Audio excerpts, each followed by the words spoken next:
আমার আর আমার বোনের একটা ছোট্ট গল্প তোমাদের সঙ্গে শেয়ার করি। একদিন দুজনে খুবই বোর হচ্ছিলাম। প্রায় সময় আমাদের মধ্যে ফোনে কথা হয়। দেখা সেরকম হয় না, কিন্তু ফোনে তো মাঝে, মাঝেই কথা হয়। তো বললাম, "চল কোথাও থেকে একটু ঘুরে আসি।" তো বোন বলল, "কোথায় যাবি বল? কোনো ক্যাফ চল, কোনো রেস্টুরেন্ট চল।" আমি বললাম, "চল গড়িয়াহাট থেকেই ঘুরে আসা যাক।" কারণ এটা হচ্ছে একটা ভালোবাসার জায়গা। জিনিসপত্র দেখাও হবে। আর যদি আমাদের কিছু মন চায় তো কেনাও হবে। সেই মতো আমি আর বোন চলে গেলাম হচ্ছে গড়িয়াহাটে। তো গড়িয়াহাট যাবো আর কিছু না খেলে হয়, তো সেই সময় একটু মোমো খেয়ে নিয়েছিলাম আর একটু খিদেও পাচ্ছিল। তারপরে আমি আর বোন একটুখানি মোমো খেয়ে নিলাম। খুব একটা ভালো ছিল না, আবার খুব একটা খারাপও ছিল না, বেশ ভালো। আর দাম ছিল ৭০ টাকা মতো। তারপরে হচ্ছে একটু ঘোরাঘুরি করলাম। ফুল যেখানেই থাকবে আমরা তো সেখানে দাঁড়িয়ে পড়বই, মানে আমার যেরকম ফুল পছন্দ আমার বোনেরও সেরকম ফুল পছন্দ।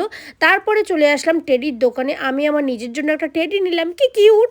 তারপরে হচ্ছে মাজা খেলাম, কোক খেলাম। তোমাদের কেমন লাগলো ভিডিওটা সেটা কমেন্টে জানিও। আজকের মতো আসি, টাটা।